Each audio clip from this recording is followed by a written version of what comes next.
ভিডিওতে ক্লিক করার জন্য সকল চাকরি প্রার্থীকে অসংখ্য ধন্যবাদ। আপনারা দেখছেন সিওবি অল বাংলা চাকরির নির্ভরযোগ্য ঠিকানা। রাজ্যে বিরাট বড় নিয়োগ শুরু হয়েছে। গ্রাম পঞ্চায়েত দপ্তরগুলিতে গ্রাম রোজগার সহায়ক পদে নতুন কর্মী নিয়োগের ইতিমধ্যে বিজ্ঞপ্তি কিন্তু প্রকাশিত হয়েছে। এখানে আপনারা দেখতে পাচ্ছেন গ্রাম রোজগার সহায়ক বিজ্ঞপ্তি প্রকাশিত হয়েছে 26/5/2025। আপনারা প্রত্যেকে জানেন মে মাসের 26 তারিখ এই বিজ্ঞপ্তি প্রকাশিত হয়েছে। ইউটিউবে এই ভিডিওটা প্রথম, কারণ বিজ্ঞপ্তি প্রকাশিত হওয়ার পরেই আমরা কিন্তু ভিডিও প্রোভাইড করছি। তো এখানে আবেদন করার জন্য সকল চাকরি প্রার্থীদের শিক্ষাগত যোগ্যতা কী লাগবে, বয়স কী লাগবে, কিভাবে আবেদন করতে হবে, চলো একে একে সম্পূর্ণ তথ্যগুলি দেখিয়ে দিচ্ছি আজকের ভিডিওতে। এছাড়াও যারা এই চ্যানেলে প্রথম রয়েছে চ্যানেলটি সাবস্ক্রাইব করে রাখবে এই রকম প্রতিনিয়ত আপডেট সবার আগে পাওয়ার জন্য। দেখো, এখানে আবেদন করার জন্য চাকরি প্রার্থীদের 18 থেকে 35-এর মধ্যে বয়স থাকতে হবে। ছেলে মেয়ে প্রত্যেকে কিন্তু এখানে আবেদন করতে পারবে। বয়স 18 থেকে 35-এর মধ্যে হতে হবে। চাকরি হওয়ার পরে শুরুতে বেতন থাকবে এখানে 12,000 টাকা, ক্লিয়ার কিন্তু উল্লেখ করা হয়েছে। এবং আবেদনের শেষ তারিখ রয়েছে, দেখো, জুন মাসের 9 তারিখ। জুন মাসের 9 তারিখ এই আবেদন কিন্তু শেষ হবে। দেখো, হাতে বেশি সময় নেই, তাড়াতাড়ি আবেদন করতে হবে। আবেদন কিভাবে করবে, দেখো, এটা হচ্ছে অ্যাপ্লিকেশন ফর্ম। এই ফর্মটি হাতে কলমে সুন্দর করে ফিল আপ করে তার সঙ্গে প্রয়োজনীয় কিছু নথিপত্র যুক্ত করতে হবে। আমি সম্পূর্ণ আবেদন থেকে শুরু করে কি কি ডকুমেন্টস লাগবে, কোথায় জমা করতে হবে এবং কিভাবে জমা করতে হবে A to Z দেখাবো এই ভিডিওতে।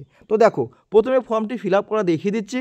এখানে দেখো বলছে, প্রথমেই বলছে fill the form in capital letters only. এখানে কোনো রকম ছোটো হাতের লেখা যাবে না, সম্পূর্ণ লেখা তোমাদের কিন্তু বড় হাতের লিখতে হবে, ঠিক আছে।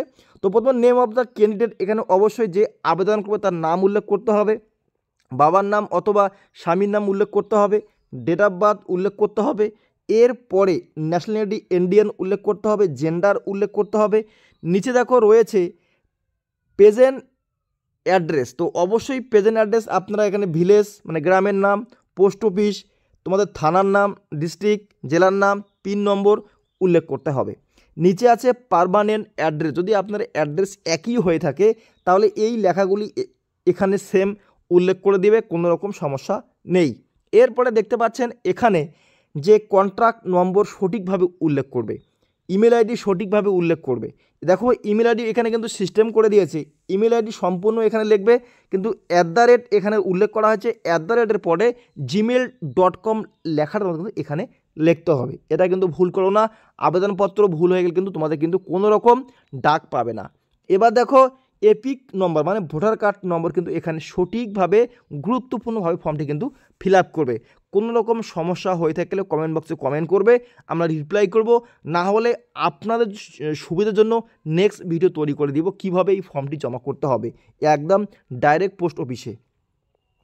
এরপরে দেখো, এডুকেশান কোয়ালিফিকেশান ডিটেলসটা কিন্তু উল্লেখ করছে। এখানে দেখো, উচ্চ মাধ্যমিক পাস থাকতে হবে। উচ্চ মাধ্যমিক পাশের এখানে কাউন্সিল বোর্ড যেটা উল্লেখ সেটা লিখতে হবে, সাবজেক্ট লিখতে হবে, অপশনাল সাবজেক্ট কী সেটা লিখতে হবে, টোটাল মার্ক এখানে অপশনাল উল্লেখ করতে হবে। এবার বলছে percentage of marks obtain without optional subject উল্লেখ করতে হবে। এবং এখানে marks obtain in physics and mathematics উল্লেখ করতে হবে। কোন সালে পাস করেছো সেটা কিন্তু উল্লেখ করতে হবে। এটা ক্লিয়ার হয়ে গেল। এরপরে তোমাদের একটা 6 মাসের কম্পিউটার সার্টিফিকেট লাগবে। সেই সার্টিফিকেটের তথ্যগুলি কিন্তু এখানে উল্লেখ করতে হবে।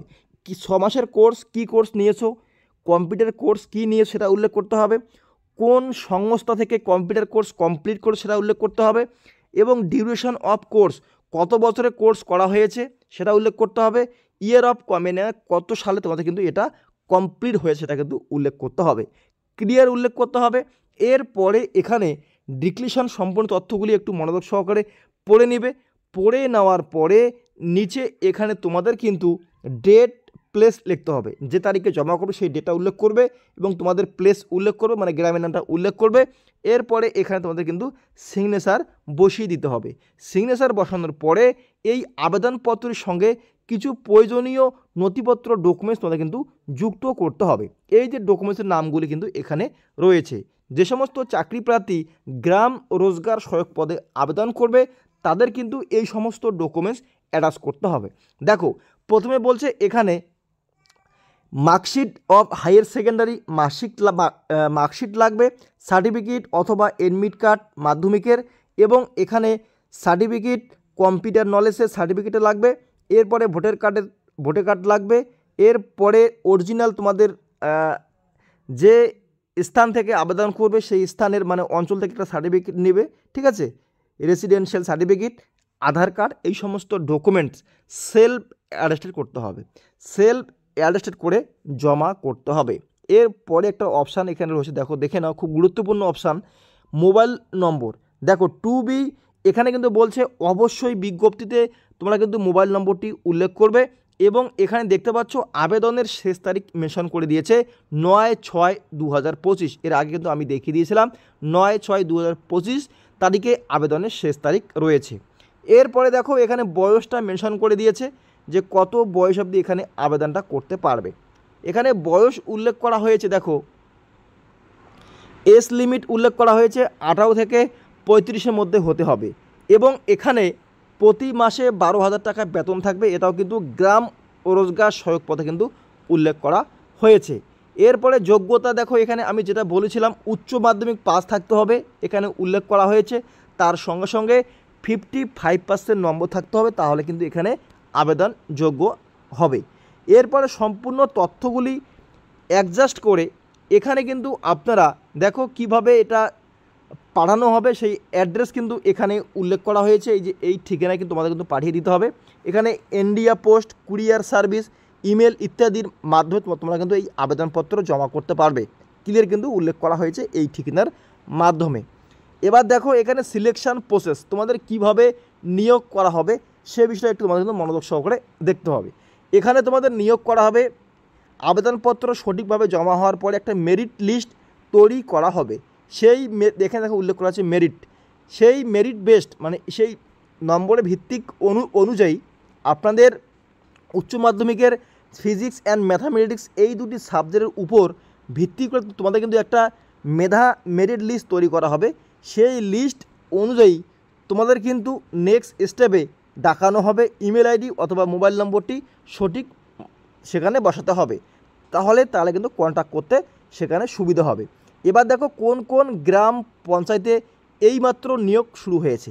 দেখো এখানে যে এই যে গ্রাম পঞ্চায়েত নামগুলি রয়েছে, যেমন ইচাপুর এবং জালেশ্বর 2 গ্রাম পঞ্চায়েত ইত্যাদি, এই সমস্ত গ্রাম পঞ্চায়েত দপ্তরে পশ্চিমবঙ্গের পক্ষ থেকে এই বিজ্ঞপ্তি প্রকাশিত হয়েছে, এবং রাজ্যের প্রতিটি জেলায় এক এক করে এই বিজ্ঞপ্তিগুলি প্রকাশিত হবে।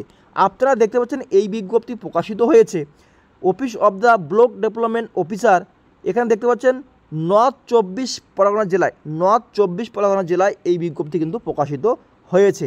আপনারা ছেলে অথবা মেয়ে প্রত্যেকেই এখানে আবেদন করতে পারবে অফলাইনের মাধ্যমে, কোনো রকম অনলাইনে আবেদন করা যাবে না, সম্পূর্ণ আবেদন অফলাইনে করতে হবে। তো দেখো বন্ধুরা, যারা এই ভিডিওটা ভালো লেগেছে লাইক শেয়ার অবশ্যই করবেন, এবং যারা চ্যানেলে নতুন রয়েছে চ্যানেলটি সাবস্ক্রাইব করে রাখবেন এইরকম প্রতিনিয়ত আপডেট সবার আগে পাওয়ার জন্য।